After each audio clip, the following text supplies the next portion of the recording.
Hello guys, welcome back to our YouTube channel. तो इस video के अंदर हम डिस्कस करेंगे क्लास 10th का maths NCERT chapter number 7 coordinate geometry की केस स्टडी। बहुत ही अच्छी केस स्टडी है, ट्रिकी केस स्टडी है, तो बहुत ध्यान से समझना है इस केस स्टडी को।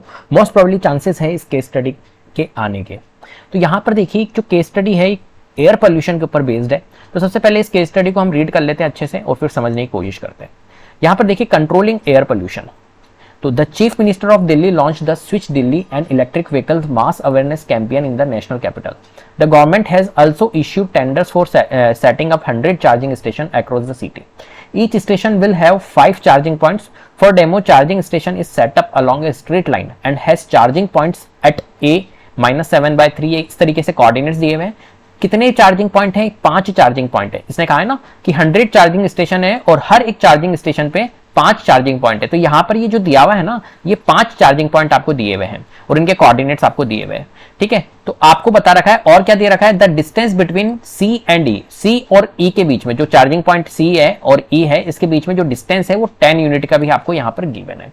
तो सबसे पहले जो चीज अपने को दी हुई है वो हम यहां पर लिख लेते हैं और देन फिर क्वेश्चंस को हम सॉल्व करते हैं। इसके ऊपर जो बेस्ड क्वेश्चन है वो कौन कौन से हैं, ये वाले सारे क्वेश्चंस आपको यहां पर इसके ऊपर बेस्ड है, इनको आपको सॉल्व करना है। तो सबसे पहले हम यहां पर जो गिवन था वो लिख लेते हैं। तो देखिए, जब भी आप कोऑर्डिनेट ज्योमेट्री के रिलेटेड जितने भी क्वेश्चंस हैं, यहां पर आप इस क्वेश्चन को डायग्रामेटिकली करिए, फिगर बना के करिए। तो सबसे पहले मैंने मान के चली कि एक स्ट्रेट लाइन बना दी और यहां पर हमारे पास में क्या है, पॉइंट है। तो ए पॉइंट है, यहां मान के चलिए कि बी पॉइंट है, यहां सी पॉइंट है, यहां डी पॉइंट है और यहां ई पॉइंट है मान के चलिए।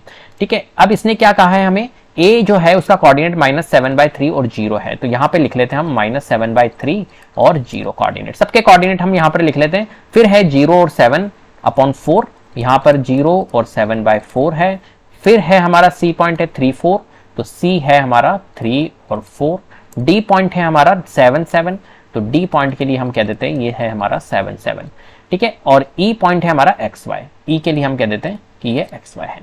ठीक है, अब यहां पर देखिए, जो क्वेश्चंस पूछा गया है उसको समझते हैं। और यहां पर एक चीज और दे रखी थी, डीई जो है सीई, सी एंड ई के बीच में 10 यूनिट्स का गैप है। मतलब सी और ई के बीच में जो डिस्टेंस है वो कितना यूनिट है, 10 यूनिट से। तो यहां से लेके यहां तक का जो आपको डिस्टेंस दिया हुआ है 10 यूनिट से। क्लियर है, ये सारी चीजें अपने को यहां पर दी हुई है। अब ये जो गिवन आपको इंफॉर्मेशन है, इसी से हमें क्या निकालने, इनके आंसर्स को निकालने। अब यहां पर देखिए, जो क्वेश्चंस पूछे गए हैं वो क्या पूछा गया है यहां पर आपसे, द डिस्टेंस डीई। आपको डी का डिस्टेंस निकालना है। किसका डिस्टेंस निकालना है, डीई का। तो यहां पर देखिए, डी पॉइंट ये रहा, ई पॉइंट ये रहा। तो डी से लेके ई तक का डिस्टेंस, मतलब यहां से लेके यहां तक का डिस्टेंस आपको यहां पर फाइंड करना है। अब देखिए, यहां पर हम इसका डीई का डिस्टेंस कैसे निकालेंगे। तो आप देखिए, यहां पर सी से लेके ई तक का डिस्टेंस आपको दे रखा है। ठीक है, सी से लेके ई तक का डिस्टेंस आपको दे रखा है। हम डायरेक्ट देखिए डी नहीं निकाल सकते, क्योंकि डी क्यों नहीं निकाल सकते, क्योंकि हमें कोऑर्डिनेट ई का पता नहीं है। अगर हमें कोऑर्डिनेट्स पता होते ई के तो हम निकाल सकते थे, लेकिन यहाँ पर कोऑर्डिनेट जो है ई के है वो XY के फॉर्म में दिए हुए, वेरिएबल के फॉर्म में दिए हुए। तो हम यहाँ पर डी का डिस्टेंस तो डायरेक्टली निकाल नहीं सकते हैं। हम क्या करेंगे, यहाँ पर देखिए सीई का डिस्टेंस आपको 10 यूनिट दिया हुआ है। अब मैं कह रहा हूं आपको कि एक काम करते हैं, यहां से सी से लेके डी तक का डिस्टेंस निकाल लेते हैं। सी से लेके डी तक का डिस्टेंस निकालेंगे और सी से लेके डी तक का डिस्टेंस को माइनस कर देंगे, किसमें से, सी में से। तो यही तो डिस्टेंस बचेगा। मेरी बात समझ में आई भाई। सीई अगर हमें 10 यूनिट दिया हुआ है और हम सीडी का डिस्टेंस निकाल सकते हैं, क्योंकि पूरे कोऑर्डिनेट्स दिए हुए 3, 4, 7, 7, तो सीडी का डिस्टेंस हम निकाल सकते हैं। सीडी के डिस्टेंस को अगर माइनस कर दे 10 यूनिट्स में से, तो यही तो बचेगा हमारा डीई। तो डी हमारा निकल जाएगा। तो हम यहां पर क्या करेंगे, सीडी का डिस्टेंस निकालेंगे। तो सीडी का डिस्टेंस हम कैसे निकाल सकते हैं, देखिए, तो सीडी जो निकलेगा वो आपको डिस्टेंस फॉर्मूले से निकालना है। तो डिस्टेंस फॉर्मूला क्या होता है, x2 - x1 का whole square plus y2 - y1 का होल स्क्वायर, यही होता है। अब देखिए, यहां पर आपको लिखना पड़ेगा बेटा सी डी। तो देखिए, मान के चलेगी, इसको x1 मान लेते हैं, इसको y1 मान लेते हैं, इसको x2 मान लेते हैं, इसको y2 मान लेते हैं। तो x2 क्या हो गया बेटा, 7 - 3। ठीक है, 7 - x1 क्या है, 3 है का होल स्क्वायर प्लस y2 क्या है हमारा, 7 - 4 का होल स्क्वायर। अब यहां पर हम इसको सॉल्व कर लेते हैं। तो ये हो जाएगा 4 का स्क्वायर प्लस ये हो जाएगा हमारा 3 का स्क्वायर। 4 का स्क्वायर होता है 16, 3 का स्क्वायर होता है 9। तो 16 + 9 करेंगे हम तो √25 आएगा। √25 को सॉल्व करेंगे तो 5 आएगा। तो यहां पर हम निकाल चुके हैं किसका डिस्टेंस, CD का डिस्टेंस। तो CD का डिस्टेंस हमने निकाला, कितना आया हमारा, 5 यूनिट निकल के आया। अब देखिए, टोटल कितना था, C 10 यूनिट था।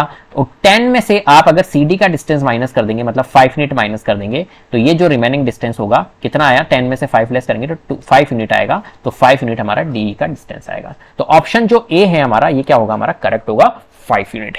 क्लियर है बात। ठीक है, चलिए अब सेकंड वाला क्वेश्चन देखिए। देखिए कितना आपको कैलकुलेशन यहां पर करना पड़ रहा है, तो बहुत ध्यान से आपको चीजें को करना पड़ेगा और थोड़ा सा आपको फास्ट करना पड़ेगा, आपकी कैलकुलेशन फास्ट होनी चाहिए।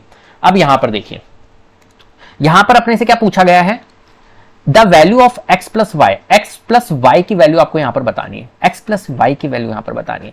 मुझे एक बात बताइए, देखिए इसका डिस्टेंस हमने निकाला तो 5 आया और डी से इसका डिस्टेंस निकाला हमने 5 आया। दोनों डिस्टेंस क्या आए हमारे यहां पर इक्वल आए, दोनों डिस्टेंस इक्वल आए मतलब सी डी और डी जो है वो इक्वल है। यहां पर इसका मतलब हम ये समझे ना कि सी डी जो है वो डी के इक्वल है, क्योंकि दोनों 5 आए। इसका मतलब है कि ये जो डी पॉइंट है ये मिड पॉइंट है, डी पॉइंट जो है ये मिड पॉइंट है किसका, सी डी का, सीई का। डी जो है वो सीई का मिड पॉइंट है। क्लियर है बात, सी डी जो है वो सीई का मिड पॉइंट है। ठीक है, चलो अब हम क्या करेंगे, यहां पर हमें क्या निकालना है, एक्स प्लस वाई के बीच में रिलेशनशिप। अब देखो मिड पॉइंट अगर आपको दिया हुआ होता है, जैसे फॉर एग्जांपल कोई मिड पॉइंट है, तो हम इजीली यहां पर क्या कर सकते हैं, यहां पर इजीली हम फाइंड कर सकते हैं। कैसे, देखिए हम यहां पर क्या करेंगे, सेक्शन फॉर्मूला लगाएंगे। कौन सा फॉर्मूला लगाएंगे, सेक्शन फॉर्मूला लगा के हम इस क्वेश्चन को सॉल्व करेंगे।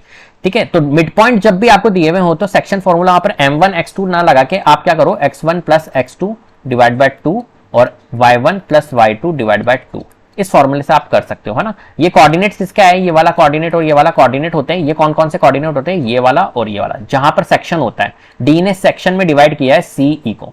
ठीक है, सीई जो लाइन थी उसको डी ने एक तरह से डिवाइड कर दिया है। तो डी के ये जो डी पॉइंट है ना, इसके कोऑर्डिनेट है ये वाला एक्स वाला और ये वाई वाला, तो ये एक्स वाला और वाई वाला। ठीक है, चलिए इतना तो बेसिक आपका क्लियर होगा। अब इस क्वेश्चन को सॉल्व कर लेते हैं। देखिए x1 प्लस x2, यहां पर हम क्या करते हैं, x1 ये रहा, ठीक है, और अब हम क्या कर लेते हैं, यहां पर x1 प्लस x2 बताना है। अब देखो इसको तो भूल जाओ आप, है ना, इनके नाम रख दो अलग, अब नए इनके नाम आपको रखने पड़ेंगे। इसको मान लेते हैं x1 बोल देते हैं, इसको y1 बोल देते हैं, और इसको अब बोल देते हैं x2 और इसको बोल देते हैं y2। नए नाम रख लिया हमने। तो देखो x1 क्या है हमारा 3, ठीक है, और x2 कितना है हमारा x ही है, divided by 2 is equals to क्या आएगा बताइए, इज इक्वल्स टू क्या आएगा, कोऑर्डिनेट। कोऑर्डिनेट कौन सा होगा, कोऑर्डिनेट सॉरी 3 नहीं, कोऑर्डिनेट कौन सा होगा, x का कोऑर्डिनेट मतलब 7। ठीक है, ऐसे ही y1 क्या है हमारा, y1 है 4 प्लस y2 कितना है हमारा y, 4 plus y divided by हमारा क्या आएगा, नीचे 2 आएगा। इज इक्वल टू ये किसके इक्वल होगा, ये इक्वल होगा हमारे इस वाले 7 के, इस वाले 7 के। ठीक है, अब इसको सॉल्व कर लेते हैं। देखो 7 2 जा 14 हो जाएगा, तो 3 plus x is equal to 14, तो हमारा x इज इक्वल टू आ जाएगा 14 माइनस 3 कितना होता है हमारा 11।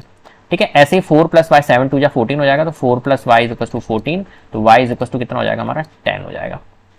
क्लियर है, y इज इक्वल टू 10। अब देखो x की वैल्यू आ गई हमारी 11 और y की वैल्यू आ गई हमारी 10, तो x प्लस वाई हमें कितना मिल जाएगा, इसने कहा the value of x plus y, तो x प्लस वाई 11 प्लस 10 कितना होता है हमारा 21।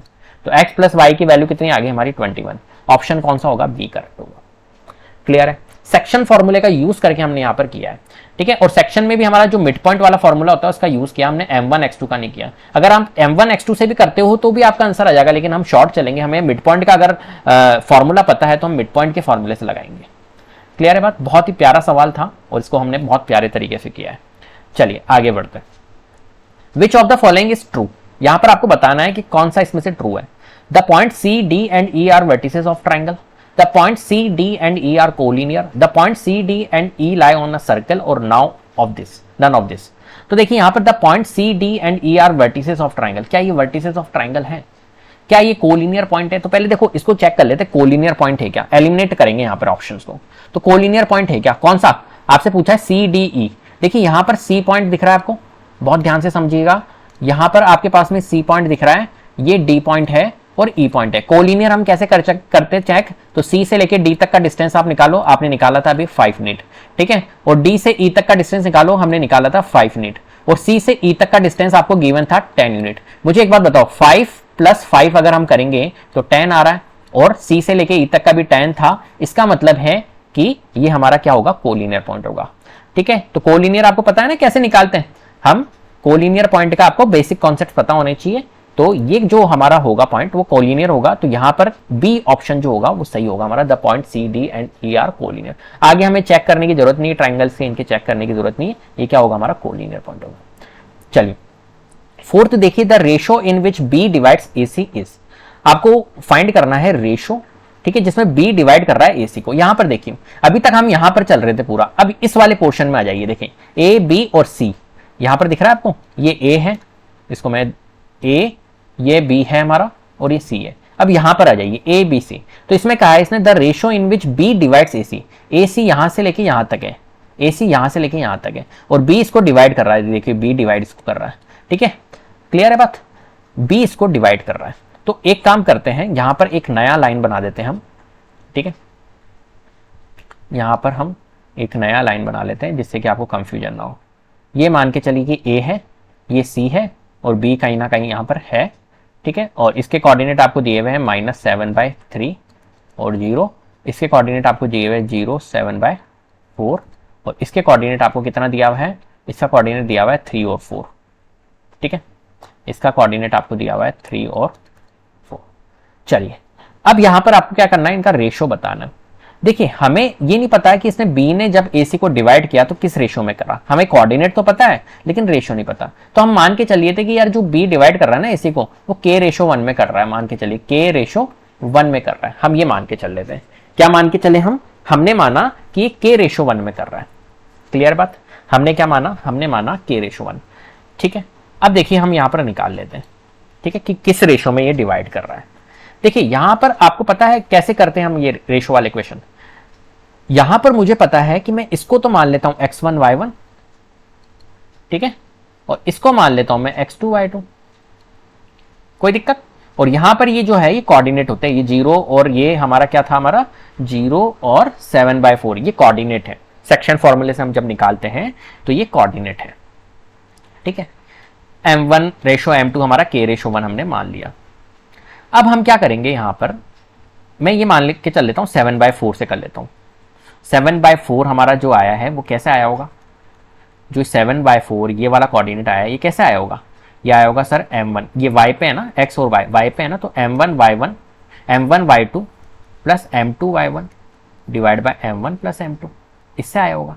तो इज इक्वल्स टू हम कर लेते 7/4, m1 क्या है हमारा, m1 है k इंटू m1 y2 क्या है हमारा, y2 है हमारा यहाँ पर 4 प्लस m2 क्या है यहाँ पर, m2 है हमारा 1 इंटू y1 क्या है हमारा, y1 है हमारा 0 divided by m1 plus m2 क्या होगा, तो m1 प्लस m2 होगा k प्लस 1, ठीक है। अब इसको सॉल्व कर लेते हैं, 7/4 k into 4 k plus 1 into 0 0 divide by k plus 1, इसको क्रॉस मल्टीप्लाई कर लेते हैं तो ये क्या हो जाएगा 7k plus 7 is equal to 4k plus 0, 4 से मल्टीप्लाई होगा तो ये हो जाएगा 16k, ठीक है।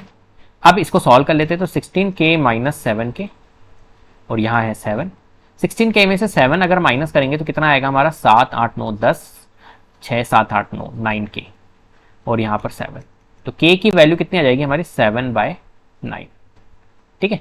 अब देखो k की वैल्यू आ गई हमारी 7/9, ये जो k था ना हमने कहा था k रेशो 1 में डिवाइड करेगा, तो k की वैल्यू आ गई 7/9, तो 7/9 रेशो 1 एक तरह से हम कह सकते हैं 7/9 रेशो 1। इसको थोड़ा सा और मैं सॉल्व करना सिखाता हूं, तो 7/9 रेशो का मतलब क्या होता है आपको पता है, डिवाइड होता है, तो डिवाइड 1, ठीक है, ऐसे लिखेंगे ना डिवाइड 1। अब हमने क्या किया, 1 डिवाइड बाय 1 होता है, 7/9 इंटू 1/1 रेसिप्रोकल हो जाएगा, तो कुल मिला के 7/9 ही आएगा। तो यहां पर क्या है, यहां पर आएगा हमारा आंसर 7/9। इसको सॉल्व भी करना है आपको, ध्यान रखना। तो 7/9 हमें कहां दिया हुआ है, ऑप्शन बी, ऑप्शन डी हमारा जो होगा वो करेक्ट हो। 9/7 मत कर देना, 7/9 आएगा, हमने करके भी दिखाया आपको, क्लियर है। बहुत ट्रिकी ये एक तरह से हम कहेंगे इसको कि बहुत ही अच्छी लेवल की ये हमारी क्या है, केस स्टडी है, ठीक है। चलो तो ये भी हमारा क्या है, निकल गया है। अब देखिए लास्ट क्वेश्चन है, बहुत ही इजी सवाल है, कोई दिक्कत नहीं होने वाली है इसके अंदर। Which of the following equation, यहाँ पे डी आया था इसका ऑप्शन, ठीक है। Which of the following equation is satisfied by the given points, ठीक है।